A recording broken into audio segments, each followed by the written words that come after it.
Bonjour à tous, bienvenue pour le nouveau podcast de CPI Sport. Ça va être le dernier de la série sur l'été de la Ligue 1. On a déjà abordé les clubs qui jouaient la Ligue des Champions.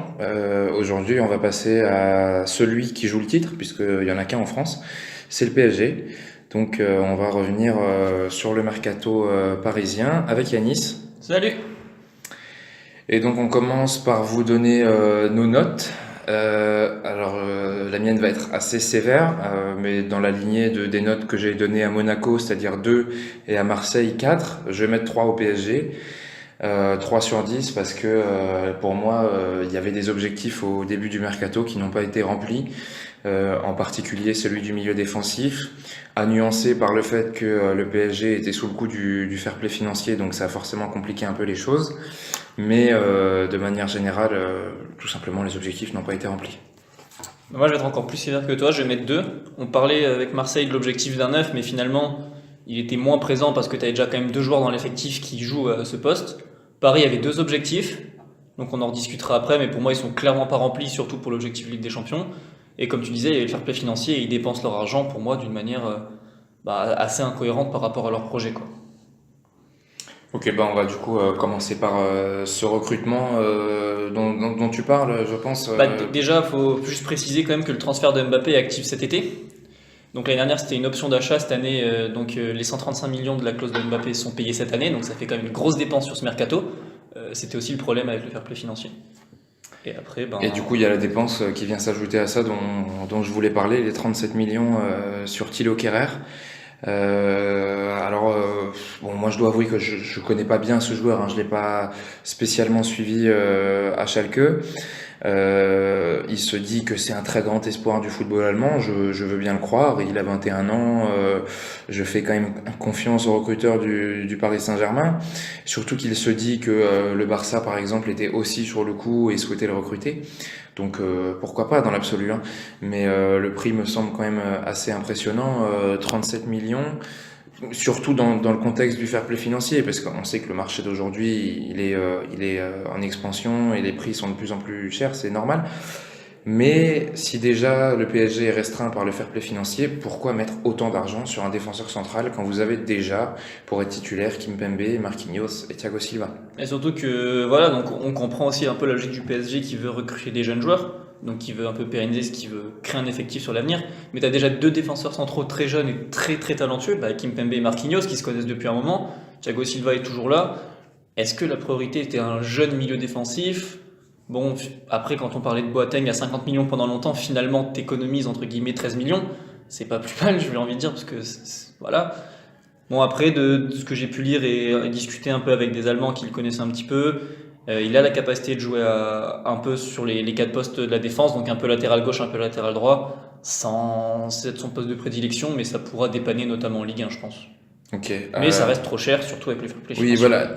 On va préciser qu'ils avaient quand même besoin minimum d'un quatrième défenseur central. Ils en Oui. avaient en soi dans l'absolu besoin, surtout que on a l'impression quand même que Tourelle va vouloir jouer avec une défense à 5. Mais ils avaient besoin de plus d'un joueur de rotation d'effectifs, quoi. C'est ça. Pas forcément recruter une star en puissance. Donc maintenant, on va passer, je pense, sur un poste. Ils avaient besoin, ils ont recruté, c'est le latéral gauche. Donc ils recrutent Bernat du Bayern.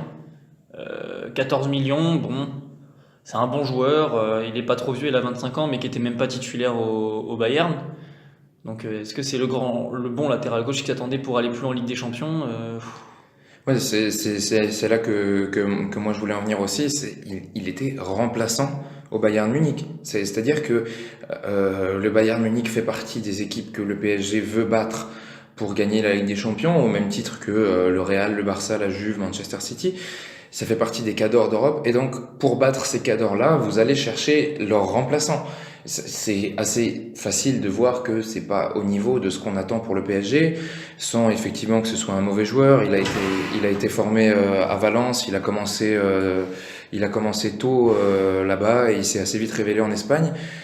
Mais il a jamais confirmé non plus au plus haut niveau. C'était clairement la doublure d'Alaba. Donc, ouais, je suis pas hyper convaincu, même si, comme tu l'as dit, le prix est là pour le coup est raisonnable. Le problème, c'est qu'il y avait assez peu finalement de joueurs de ce type-là sur le marché. Il y avait celui, je pense, qui intéressait le plus Paris, c'était Alexandro de la Juve, qui était beaucoup trop cher, hein, inaccessible dans le cadre du fair play financier. On parlait de 75-80 millions, etc. À part ça, on a parlé un peu de Philippe Luis ou de joueurs comme ça. Mais Philippe Luis, pour moi, offrait quand même plus de garanties au PSG. Il a quand même connu des grosses expériences européennes avec l'Atlético. Il a gagné l'Europa League, il a fait finale de Ligue des Champions.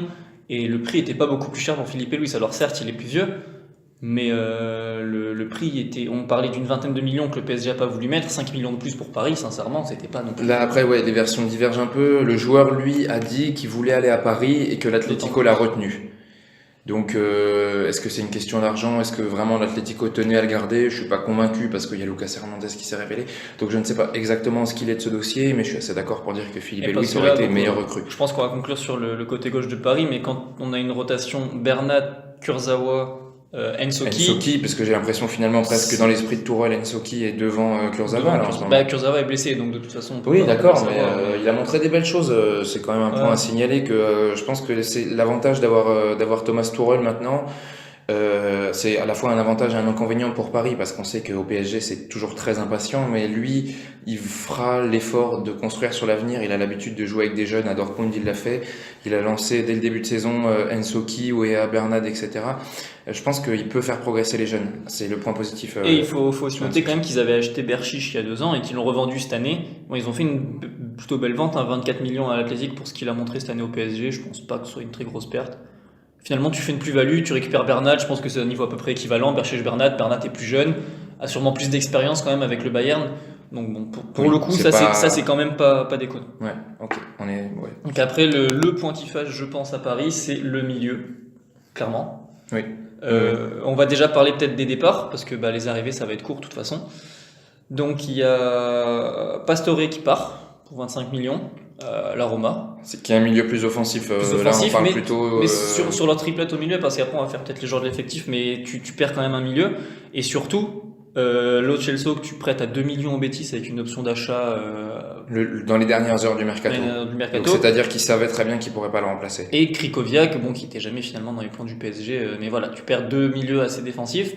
Plus Pastore qui était quand même un joueur de rotation vraiment important ces dernières saisons. Le premier vrai gros joueur de l'ère Qatari, etc. Pour les supporters, c'est quand même une grosse perte. Et au milieu, et ils perdent aussi Ikoné, je crois, donc un de leurs jeunes... Ouais, Ikoné qui est plutôt ailier, là, pour le coup, c'est pas exactement le même poste. Et ils recrutent donc personne. Non, c'est vraiment vide. Alors là, je pense qu'ils ont clairement été freinés par le fair play financier. C'est à ce poste-là vraiment que ça a posé le plus de problèmes, parce que une grande sentinelle, c'est rare. C'est quand même rare. On a souvent beaucoup parlé là de N'Golo Kanté. Alors c'est toujours pareil, les informations divergent. Est-ce que le joueur avait envie de venir? Est-ce que Chelsea pouvait le laisser partir, etc. Mais en tout cas, les prix dont on parlait, c'était jamais en dessous de 100 millions. Pareil, c'est assez inimaginable, d'aller chercher Busquets au Barça, par exemple.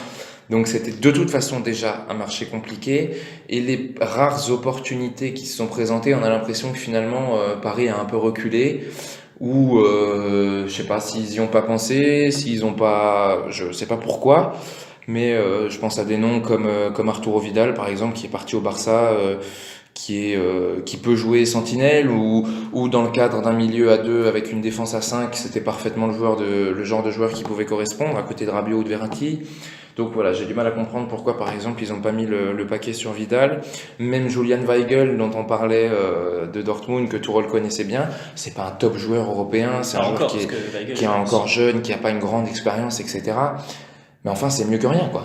Et moi, du coup, ma question, c'est pourquoi laisser partir Lo Celso pour 2 millions? Oui, surtout ça, en plus. Enfin, ça, c'est vraiment le facteur aggravant, quoi. C'est un prêt à 2 millions avec une option d'achat dans les 30 millions, je pense, au Betis. Ah, moins que ça, même. C'est moins que ça. Et il avait fait une plutôt bonne fin de saison, j'ai trouvé, l'année dernière. Il avait montré des choses intéressantes sur le peu de temps de jeu qu'il a eu.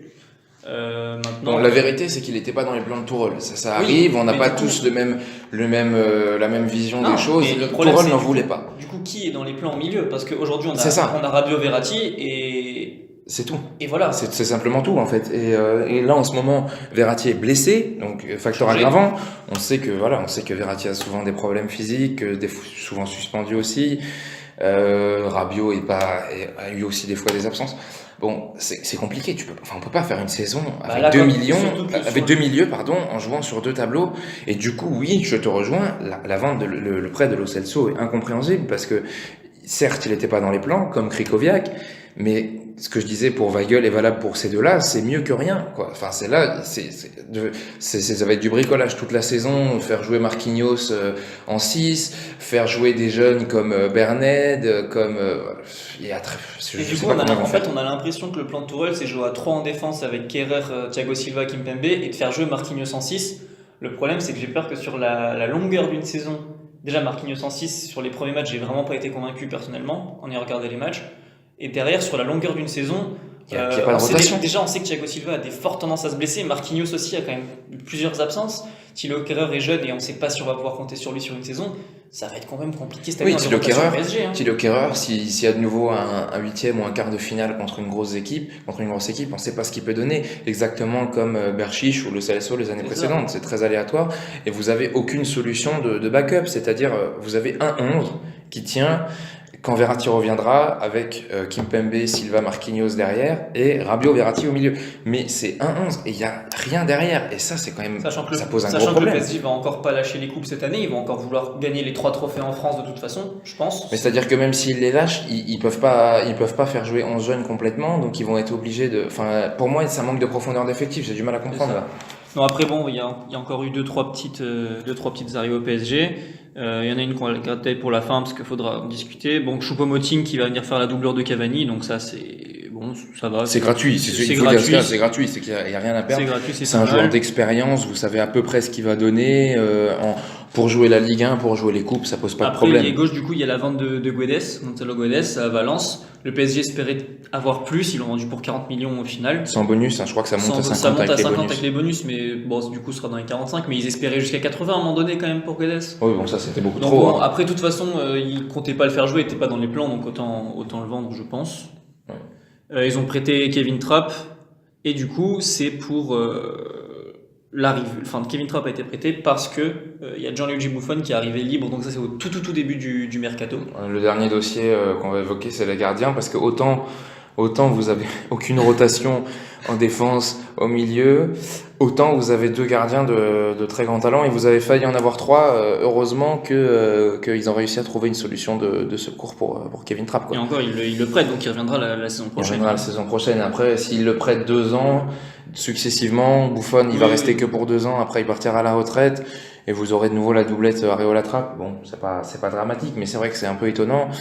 Quoique là encore, on peut dire qu'ils ont pas croqué de cap, dans le fair play financier puisque Buffon est arrivé gratuitement. Mais enfin, il a un salaire qui est quand même assez conséquent.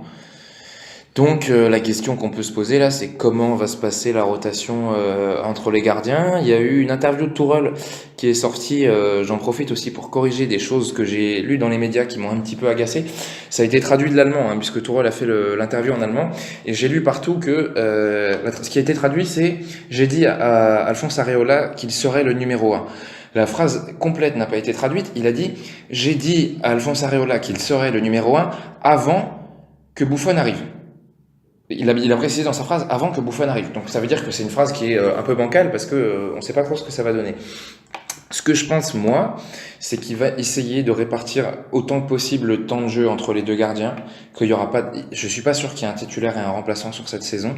L'objectif, il est d'avoir Buffon pour les grands matchs, je suppose, tout en faisant progresser Areola tous les jours à l'entraînement, etc., pour que Areola lui-même devienne un grand gardien sur qui on peut compter, ou pourra compter, dans 2 ans, quand Buffon ne sera plus là. L'objectif, à mon avis, il est là, il est de faire progresser Areola, et déjà, c'est une bonne nouvelle qu'ils aient réussi à le garder cette année, parce que je pense que lui avait, à un moment donné, envie de partir, sachant que Buffon arrive, il n'avait pas spécialement envie d'être une doublure, donc ils ont réussi à le garder, c'est déjà une bonne chose, et à voir s'ils vont réussir à répartir le temps de jeu correctement, quoi.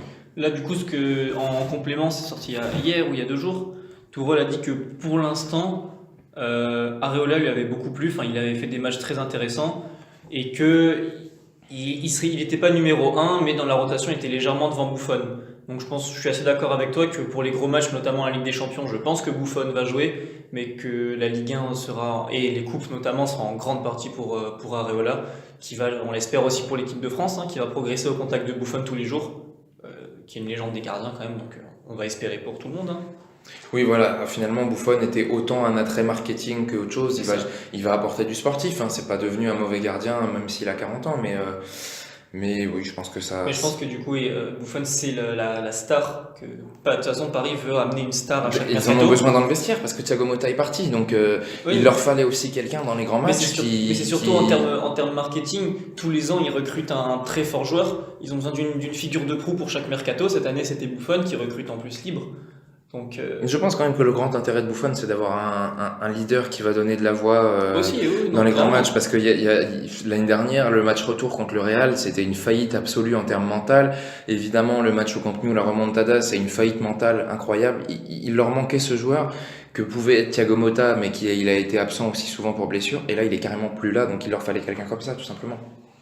Donc voilà, je pense qu'on va terminer sur le PSG. Ouais, on a fait le tour du mercato qui était du coup plutôt négatif parce que l'équipe s'est pas spécialement améliorée et et ça moi par rapport à d'autres clubs de Ligue des Champions, je pense à l'Atlético Madrid, À la même Juve. à la Juve évidemment, bien sûr, même au Barça.